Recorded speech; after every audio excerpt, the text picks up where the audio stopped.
세상에 떠도는 기묘한 괴담들. 첫 번째 이야기, 친구들과 함께 묘지 근처에 갔다가 친구가 실종되었다. 이 이야기는 대학 친구 뒤로부터 들은 이야기입니다. 그는 어느 날 동아리 친구들과 함께 잔뜩 취한 상태에서 어떤 심령 장소에 갑자기 가게 되었다고 합니다. S시의 백일묘라는 곳이었는데 외부에는 생각보다 잘 알려지지 않아서 그 지역 사람들이나 알고 있는 장소였다고 합니다. 심령 장소에 가게 된 인원은 분위기 메이커인 B, 성실한 T, 동아리 부장 H, 그리고 D 이렇게 4명이었다고 합니다. 술집에서 다들 진탕 마신 뒤라 시간은 새벽 1시를 넘긴 상태였다고 합니다. 이때 다들 술에 엄청 취했는데 이거 한 번에 확 깨려면 뭘 해야 빨리 깨나? 라는 이야기가 나왔는데 B가 그 말을 듣고 근처에 심령 장소가 있으니 가보자고 했던 것입니다. 그곳까지 거리는 술집에서 차로 50분 정도 떨어진 곳이었습니다. 그렇게 술을 마시지 않았던 T가 운전대를 잡고 백일묘를 향해 출발했다고 합니다. 저도 대낮에 한 번 정도 근처를 지난 적이 있었는데 그곳은 산 중턱에 있는 곳이라 심해가 되면 자가용도 거의 다니지 않는 장소였다고 합니다. 그리고 이 백일묘에 유래가 있다는데 이 백일묘는 아주 깔끔하게 100개의 묘비가 심열로 서 있는 장소였다고 합니다. 다만 깔끔한 건 배치만 그런 거고 기본적으로 장기간 방치된 곳이기 때문에 꽤 지저분한 묘비라고 합니다. 이때 극히 드물게 10번째 열 끝에 11번째 묘비가 서 있는 경우가 있다고 합니다. 그걸 직접 봤다는 사람이 많아서 그 지역에서는 어느샌가 백일묘라는 호칭이 정착되었다고 합니다. 이게 백일묘라는 이름이 이곳에 붙게 된 유래라고 합니다. 게다가 전 실제로 할머니께 그곳에 가지 말라는 이야기를 어렸을 때부터 자주 들었었습니다. 그 이유는 할머니께 들어보면 나름의 사정이 있는데 101번째 묘비를 본 사람은 반드시 죽는다. 죽지 않는다면 본 사람이 죽을 때까지 평생 불행이 따르게 된다. 여러 가지 말씀을 할머니께서 해주셨습니다. 소문에 의하면 101번째 묘비를 보게 되면 그 묘비에는 자신의 이름이 새겨져 있다고 합니다. 술에 취했다고는 하지만 이런 좋지 못한 얘기가 있는 장소에 D군과 그 일행들이 술에 취한 채 가게 된 것입니다. 실제로 그곳에 도착해보니 7월인데도 묘하게 서늘하고 차가운 바람이 불고 있었다고 합니다. 심야의 산 위에 있는 장소였으니 그럴 수도 있다고 생각합니다. 차에서 내린 일행들은 서둘러 묘비에 술을 새기 시작했다고 하는데 센다고 해도 워낙 묘비의 배열 자체가 깨끗해서 한번 살펴보는 정도였다고 합니다. 특별한 일은 없고 그저 100개의 묘비가 시별로 있었다고 합니다. D는 아무 일도 일어나지 않아 아쉽다고 생각하긴 했지만 차가운 바람도 쐬고 기분 좋게 술에서 깰 수 있었다는 생각을 했다고 합니다.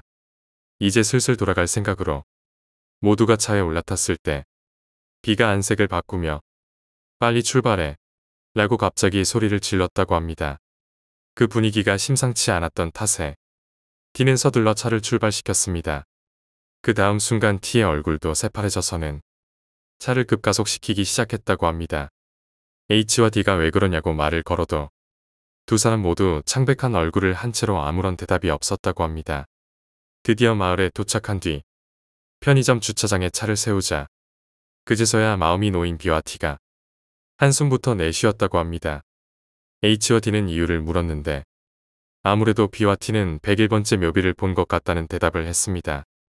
차를 발진시킨 뒤 B는 아무 생각 없이 차 유리 밖으로 묘를 슬쩍 보고 있었는데 그 순간 분명히 시별제에 딱 하나 땅에서 튀어나온 묘비가 서 있었다고 합니다.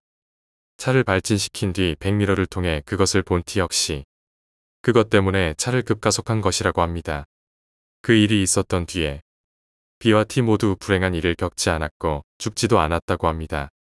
단 성격이 쾌활했던 B는 어째선지 성격이 급격하게 조용하고 어두워졌고 절대로 담배를 피우지 않았던 성실한 T는 최근에는 흡연을 시작했다고 합니다. 특히 T의 경우에는 이전까지 전혀 본 적 없었던 거친 욕설과 함께 굉장히 폭력적인 성향을 드러내고 있어서 주위 사람들 모두 멀리하게 되었다고 합니다. D의 말에 따르면 둘 모두 다 지금까지와는 다른 사람처럼 분위기 자체가 변한 것 같다고 합니다. 이 얘기를 듣고 전 할머니에게 이 일에 관해 물어봤는데 가지 말라는 곳에 갔다고 하니 크게 화를 내시긴 했지만 그 두 명은 원래 비와 티가 아닐 거다. 이미 그 안에서 사라졌을 거야. 이 말을 끝으로 더 이상은 아무 말도 해주지 않으셨습니다.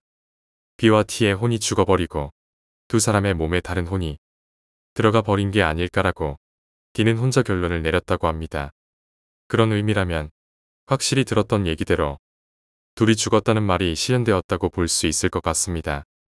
H와 B는 대학을 졸업한 이후로 모두와 연락을 끊었다고 합니다.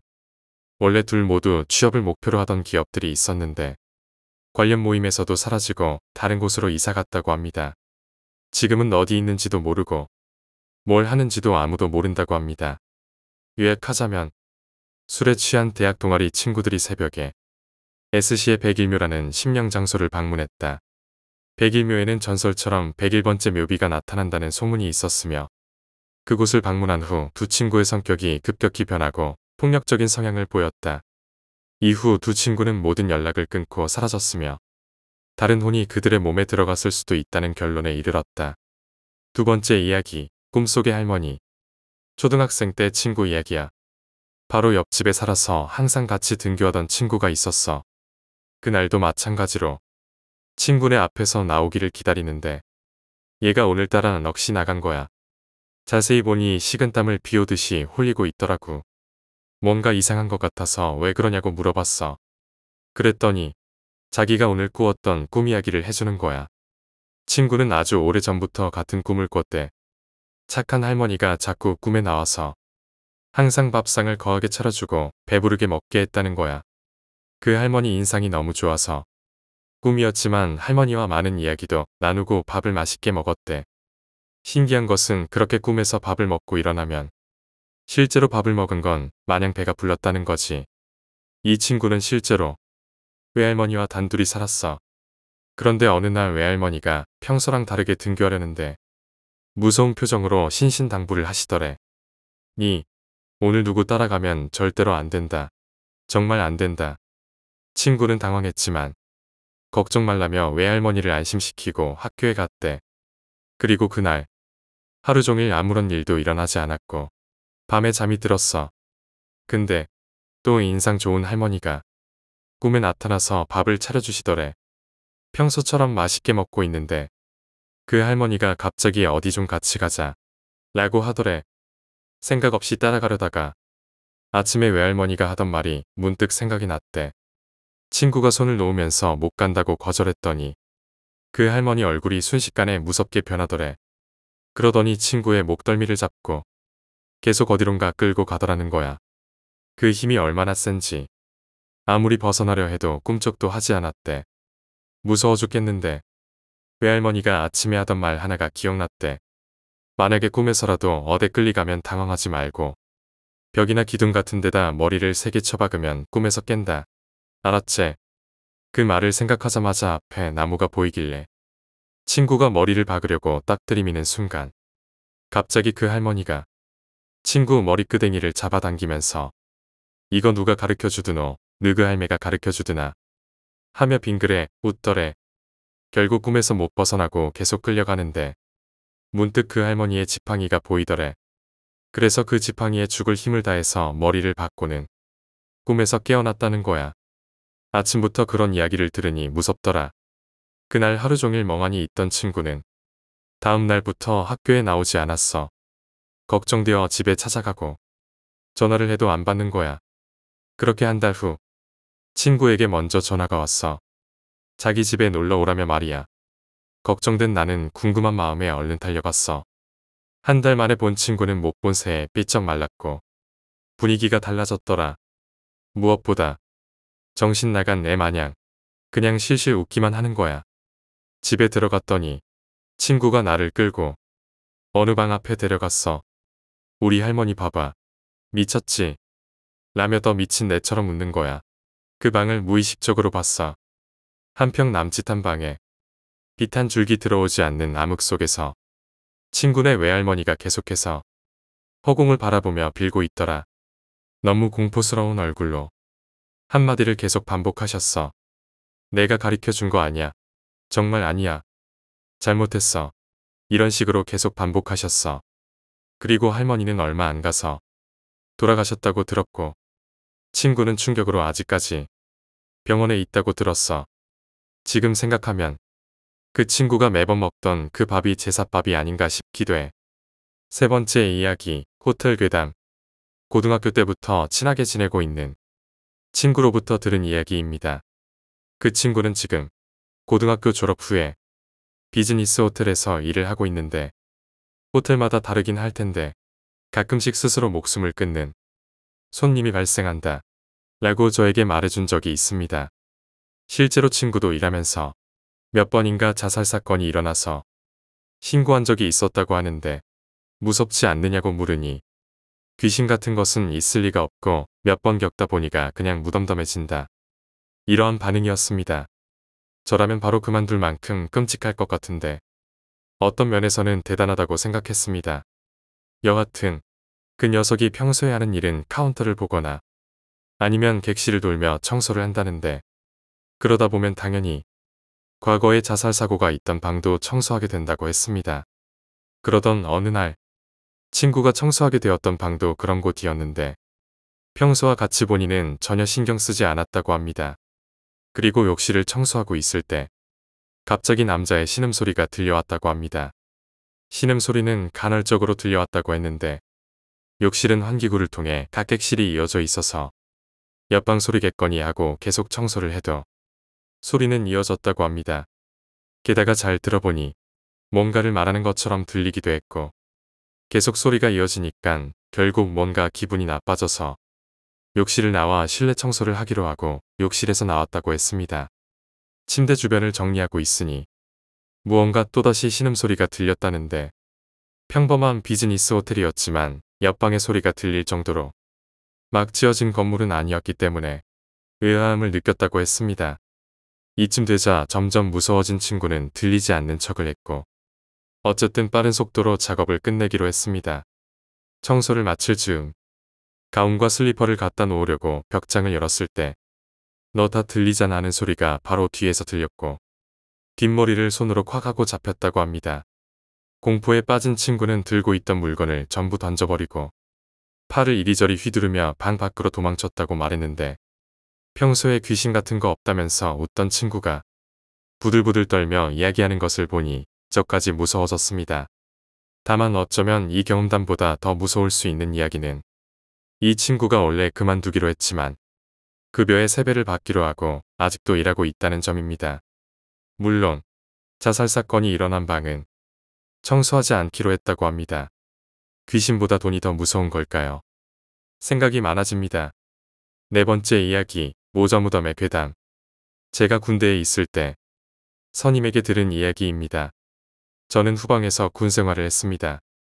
후방 지역광역시의 방어 여단에서 근무했죠. 제가 일병 때쯤 저희 여단 중 한 대대의 경비중대가 해체되었습니다.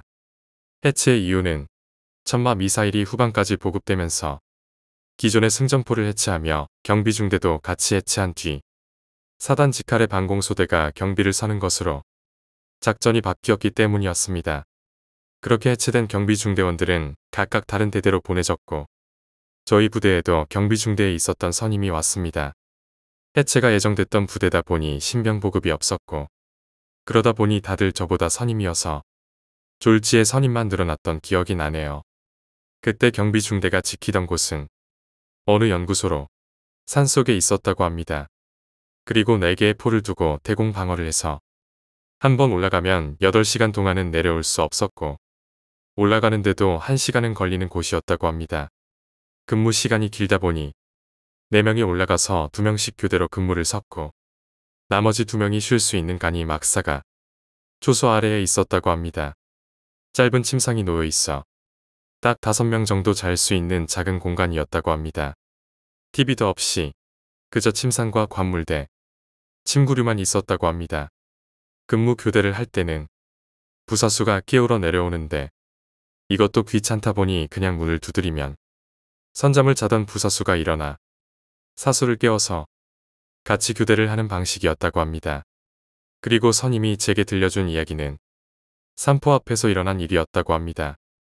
산포 앞에는 관리가 제대로 되지 않은 무덤 2기가 있었는데 그중 하나는 유독 작았다고 합니다. 이 일은 제 선임이 직접 겪었던 것은 아니고 자신이 일병일 때 후임이던 이병이 겪었던 일이라고 하더군요. 평소처럼 12시에서 2시까지 근무를 마치고 막사로 내려와 선잠을 청하고 있었다고 합니다. 어느 정도 지났을까? 똑똑하고 문을 두드리는 소리가 들려왔습니다. 그 이병은 일어나려 했지만 가위에 눌렸는지 도저히 일어날 수가 없었다고 합니다. 근무교대 때 꼼짝 못하고 있으면 분명 선임에게 혼날 것이라 생각하며 온 힘을 다해 가위에서 벗어나려 했지만 아무리 노력해도 가위는 풀리지 않았습니다. 잠시 뒤 탁탁하고 더 크게 문을 두드리는 소리가 들려왔습니다. 하지만 가위는 도저히 풀리지 않았기에 그 이병은 그저 듣고 있을 수밖에 없었습니다. 소리는 더욱 커져서 쾅쾅하고 세게 두드리는 소리가 들렸지만 선임은 깨지 않았고 가위는 전혀 풀리지 않았습니다.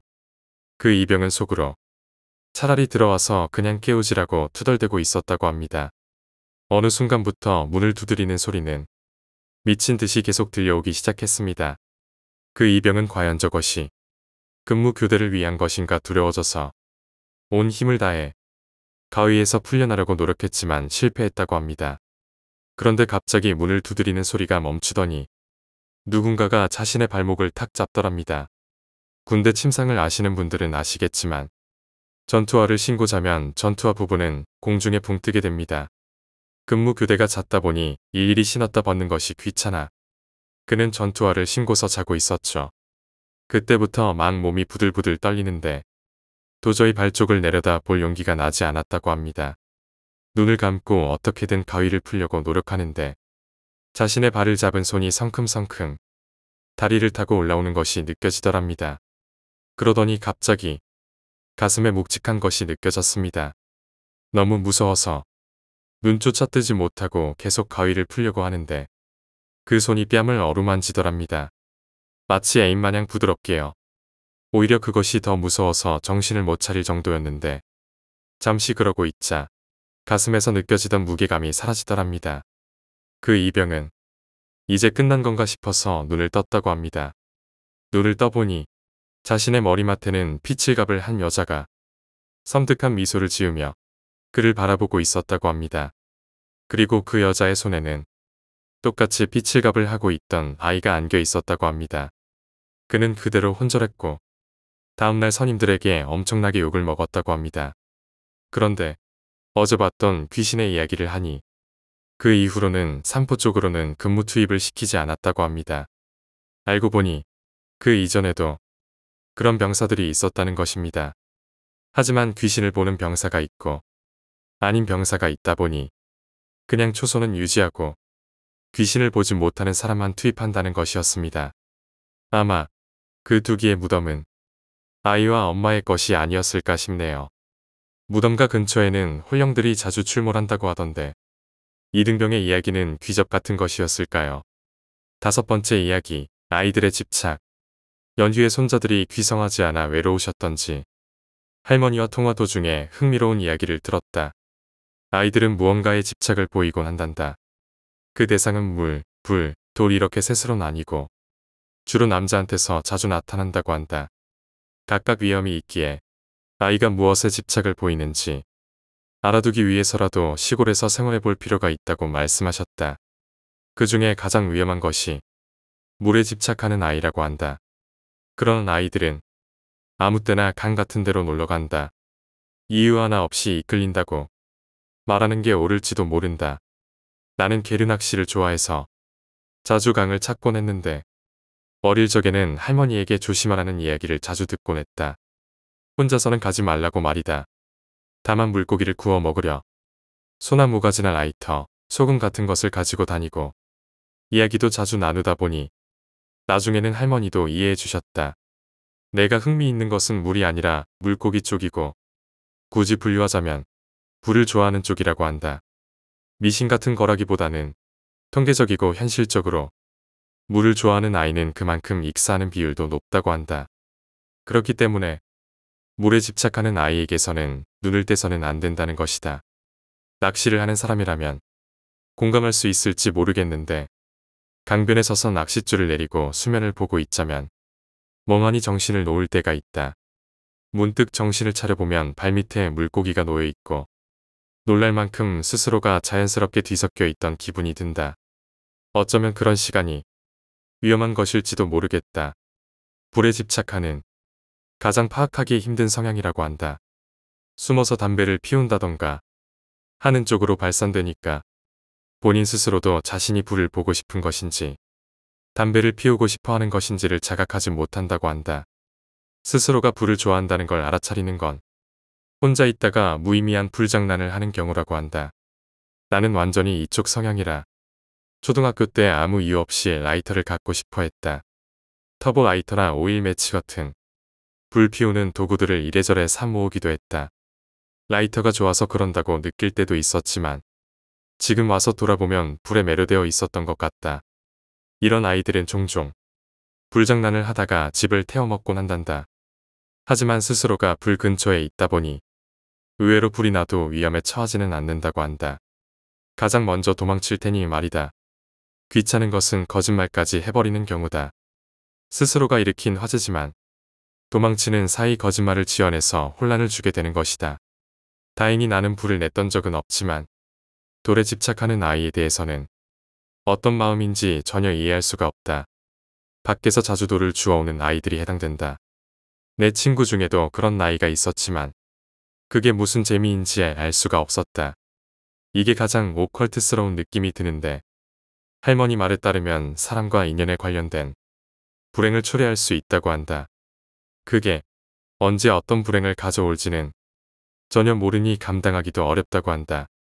적당히 주의를 주면 평범한 돌은 주워오지 않겠지만 가끔씩 돌 중에 파장이 맞는 게 있다고 한다. 그 돌에 흥미를 가지게 되는 시점에서 작용하는 것들이 있다는 것이다. 그런 아이들은 무슨 일이 생기기 전에 먼저 앵마기를 해두던가 어디 보이던가 해야 한단다. 딱히 체험이나 귀신 이야기 같은 것은 아니지만 어쩐지 계속 기억하게 되는 이야기다. 꽤 맞는 사람들이 있지 않을까 싶기도 하다. 6번째 이야기, 잠을 자다가 무언가를 보았다. 작년 여름까지만 해도 저는 2층 주택에 살았습니다. 아파트에 살다가 이사를 갔던 집이었는데 같은 동네였지요. 집안에 먼지가 조금 잘 들어온다는 게 흠이긴 하지만 집안도 나무로 되어 있고 방도 넓어서 마음에 들었습니다. 이사 후에 주택의 방 구성은 언니 방, 제 방, 안방 이렇게 큰 방이 3개 있었는데 그 중에서 제 방이 가장 넓었습니다. 이사 와서 산지 3달쯤 되었을까. 어느 날부터 새벽에 잠이 안 오더군요. 잠자리가 불편해서 그런가 하고 항상 책을 보다가 새벽 3시쯤에 잠들곤 했습니다. 그렇게 어영부영 잠을 자면서 생활하던 중 저는 새벽에 갑자기 깼습니다. 화장실이 가고 싶은 것도 아니고 시끄러워서 깬 것도 아니었습니다. 그런데 이상하게 눈이 떠지지 않더군요. 새벽이라서 어두운 방이 무서웠던 건지 눈을 뜨려 해도 도저히 눈이 떠지지 않았습니다. 억지로 눈꺼풀을 들다가 눈이 한순간에 떠졌어요. 그때였습니다. 천장에 검은 사람의 형상이 붙어 있다가 제가 눈을 뜨자마자 순식간에 옆으로 기어가더군요. 그 붙어있는 모습은 마치 거미를 연상시키는 자세였습니다. 헛것을 본 건 절대로 아니었습니다. 분명한 사람의 형상이었고 온통 검은색의 몸이었습니다. 그리고 순식간에 기어서 사라져버렸습니다. 저희 집 천장에는 중앙에 모기를 잡은 자국이었던 핏자국이 일자로 그어져 있는데 그 핏자국은 누우면 곧장 시야에 들어옵니다. 그런데 정확하게 바로 위에 검은 존재가 붙어 있었어요. 그때 들었던 소리는 지금도 생생히 기억합니다. 저는 그날 뜬 눈으로 밤을 지새웠습니다. 부모님에게 말해도 믿어주지 않을 것 같아서 참았지만 문제는 보름 후의 사건이었습니다. 그날도 친구와 전화를 하다가 잠들었는데 이빨 사이로 바람소리를 내는 소리 같은 정체 모를 소리가 귓가에 작게 들리더군요. 그러면서 동시에 마치 주문을 외우듯이 알 수 없는 언어를 중얼거리는 소리도 들려왔습니다. 저는 저번에 광경을 또 보나 싶어 절대로 옆을 보지 않기로 다짐하면서 이번에는 땀까지 흘리면서 참았습니다. 하지만 그 다짐은 오래가지 않았습니다. 저는 무심코 옆을 돌아봤고 저의 귓가에 있던 자리에는 저번에 검은 존재가 베개 위에 물구나무를 서 있더군요. 그 존재는 기괴하게도 물구나무를 선 상태로 손을 옆으로 짚어서 꽃게처럼 도망을 가더군요. 저번과 마찬가지로 순식간에 사라졌지만 그 모습이 너무나 소름이 끼쳤기에 울음을 터뜨렸습니다. 그 후에 엄마가 들어와서 한밤중에 집안 불을 다 켜고 왜 우냐고 달래면서 난리도 아니었습니다. 그 검은 존재는 한동안 보이지 않았지만 한여름에 독감에 걸려 한 달 동안 질질 끌며 죽을 뻔한 적도 있고 이유 모르게 몸이 아팠습니다.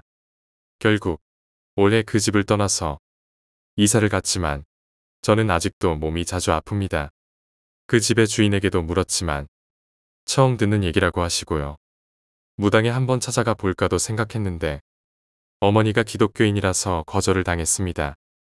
앞으로 그 존재가 또 나타날지 모르겠지만 부디 저를 따라오지 않기를 그저 바랄 뿐이에요.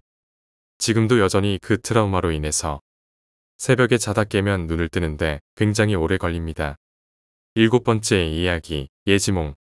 한 달 전 있었던 일입니다. 평소 저는 데자뷰 현상을 자주 겪습니다. 한 번도 경험한 일이 아닌데도 이미 경험한 일인 것처럼 느껴지는 것. 그리고 이 광경을 어디서 봤더라 하는 오묘한 기분이 느껴져 데자뷰를 겪었다는 것을 알게 됩니다. 저의 경우에는 데자뷰를 겪었을 때 그 어디서의 출처는 주로 꿈이었습니다. 선몽이나 예지몽을 꿨다고도 할 수 있지만 기시감을 느낀 후에야 꿈에서 겪었던 일이 생생하게 떠오르기 때문에 저는 이걸 데자뷰라고 생각합니다. 잠에서 깨어난 저는 늘상 그랬듯 전날 밤 꿈의 내용은 까맣게 잊었고 식은 땀을 씻어내려고 욕실에 들어갔습니다. 안방 화장실에서 온몸을 적시며 물소리를 멍하니 듣고 있던 중 초인종 소리가 들려왔습니다. 이미 나체인 상태에 거품까지 냈기에 급한 사람이면 연락처를 남기던 하겠지 싶어서 따뜻한 물로 한참을 마사지하다 나왔습니다. 온몸이 개운하니 살겠다 싶었고 다시 침대에 누워서 기분 좋은 잠을 청했습니다. 하지만 그 다음날에 옆집 아저씨가 칼에 찔려 중상을 입었다는 소식을 들었습니다.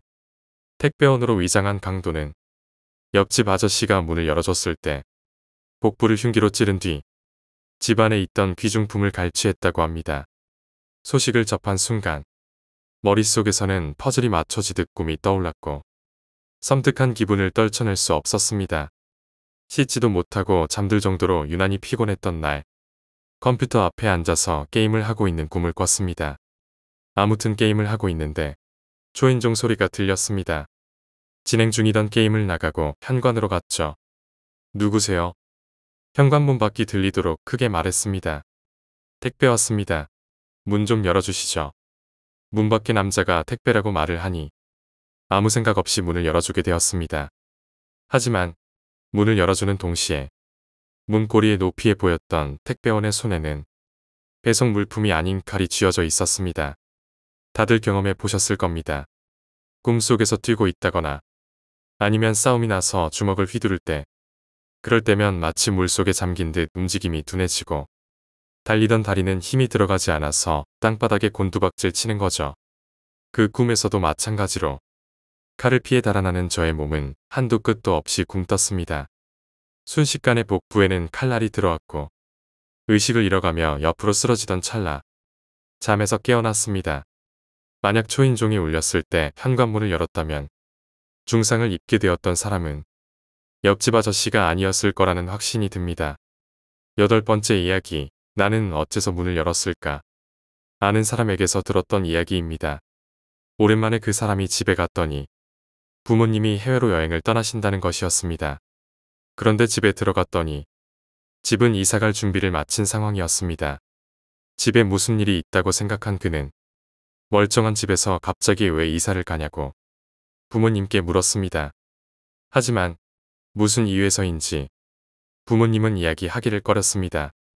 이사한 지 몇 년 되지 않은 아파트는 입지 조건도 좋고 여러모로 괜찮아서 오랫동안 살 곳이라고 생각했기에 그는 더욱 의아했습니다. 부모님은 이사하기 전에 해외여행을 잠깐 다녀오는 거니 혼자 있지 말고 차라리 다른 곳에서 자고 오라며 돈을 주셨습니다. 하지만 그는 대수롭지 않게 여겼습니다. 집은 아파트였기에 문은 기다린 복도와 연결되어 있었습니다. 그런데 복도와 연결된 방의 창과 현관문에는 절에서 얻어온 부적이 잔뜩 붙여져 있었습니다. 양쪽의 옆집들은 모두 이사를 간 뒤였기에 복도는 더욱 황량해 보였습니다. 그리고 그날 밤 부모님은 해외로 여행을 떠나셨으니 집에는 혼자 남아 있을 뿐이었습니다.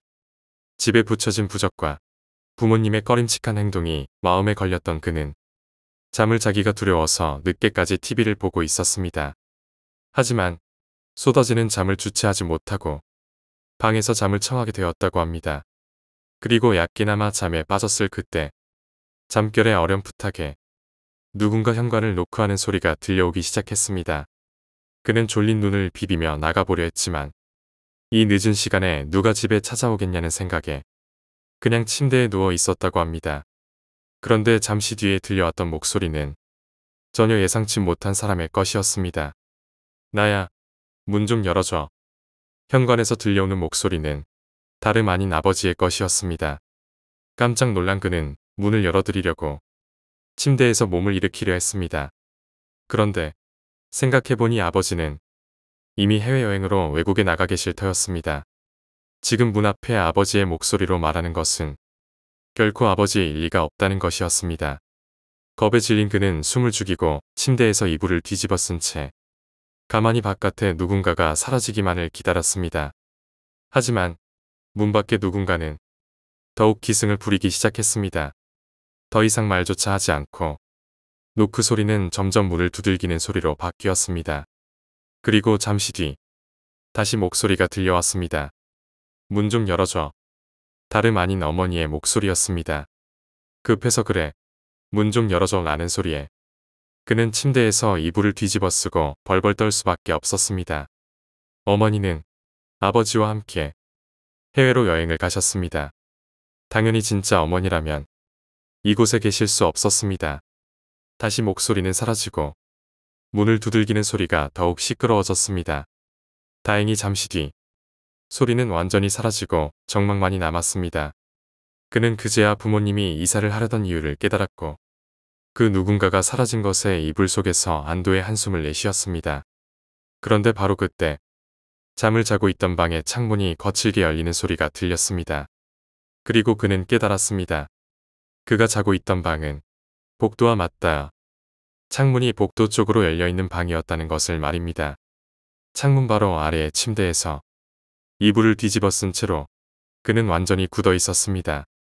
그리고 그 누군가는 중얼거리기 시작했습니다. 문을 열어달라고. 나직하게, 끊임없이 말입니다. 다른 누구도 아닌 그 자신의 목소리로 말입니다. 공포에 질린 채로 나오지도 않는 목소리로 비명을 질렀습니다. 창밖에 무언가는 한참 동안 귀에 속삭이듯 문 열어를 반복했고 현관문은 이미 발로 미친 듯이 걷어차이고 있었습니다. 결국 이불 속에 그는 너무나 큰 공포에 정신을 잃고 말았습니다. 다음 날 아침에 간신히 일어난 그는 현관문을 열어보고 간밤에 묵은 소름이 온몸을 덮는 것을 느꼈습니다. 마치 누군가가 손에 밀가루를 묻히고 손바닥으로 문을 두들긴 듯 현관문에는 하얀 손바닥 자국이 가득 차 있었기 때문입니다. 9번째 이야기, 주유소의 여자. 대학생 때 부모님 공장 일을 도와드릴 때 일입니다. 저의 부모님은 공장을 운영하셨습니다. 보통 공장은 주택가에서 멀리 떨어져 있는 산의 안쪽에 세웁니다. 컴프레셔나 각종 기계들 소음이 꽤나 크기 때문이죠. 우리 공장도 산골 안에 공장이 밀집한 곳에 위치하고 있었습니다. 밤이 되면 인적이 끊기고 공장 자체도 산의 바로 옆에 있어서 직원들이 퇴근하면 공장 인근에는 아무도 없었습니다. 그래서 밤 늦게 넓고 컴컴한 공장에 들어가면 상당히 으스스했습니다. 그것도 공장이 익숙해지고 나서는 아무런 느낌도 없었지만요. 고등학생 때부터 공장 일을 도와드리긴 했지만 본격적으로 몸을 써서 도와드린 것은 대학에 진학을 하고 나서였습니다.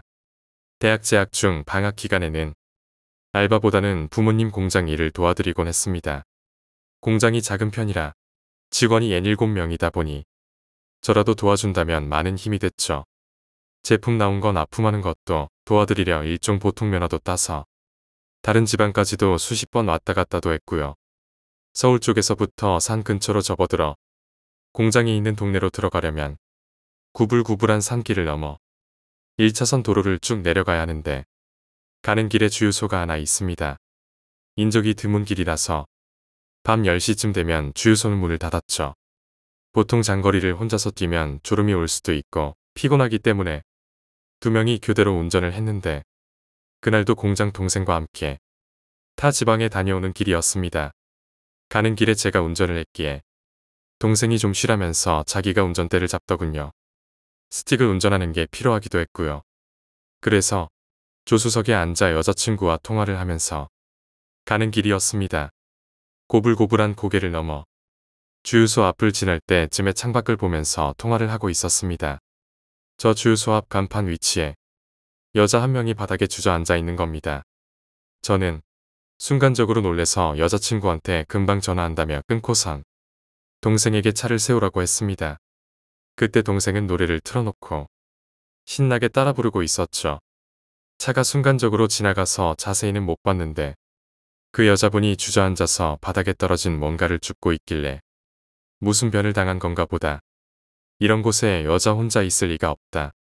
그런 생각이 들어서 차를 세우라고 한 것이었습니다. 하지만 동생은 상황 파악을 못했는지 몇 번을 되물으면서 한참을 가는 겁니다. 주유소가 안 보이는 길목으로 들어섰을 때 다급해진 저는 동생에게 소리쳤습니다. 차 돌리라고. 주유소에 여자가 쓰러져 있는 거 못 봤어. 그제서야 동생은 놀라서 여자가 쓰러져 있다고 하는 겁니다. 그래, 빨리 차 돌려서 주유소로 가라. 동생은 아무 말 없이 차를 돌렸습니다.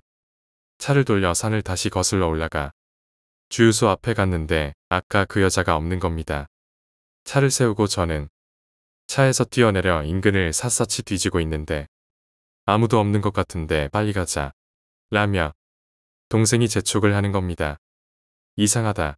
분명히 봤는데 라는 생각을 하면서 여기저기 찾아보고 소리도 질렀습니다. 하지만 결국 아무도 찾지 못했습니다.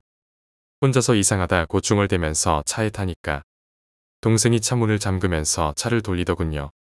근데 차 방향을 돌리는 그 짧은 순간에 산 위부터 안개가 내려오면서 바로 앞 5m도 보이지 않을 정도로 순식간에 자욱해졌습니다. 그때까지도 저는 그 여자가 어디 갔을까 하면서 생각하고 있는데 동생은 아무 말도 안 하더라고요.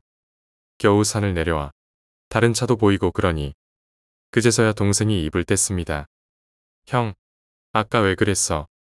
거기에 진짜로 아무것도 없고 아무것도 못 봤어. 근데 갑자기 형이 막 사람을 찾는다고 내려서 그러니까 무섭더라. 그러면서 덧붙이더군요.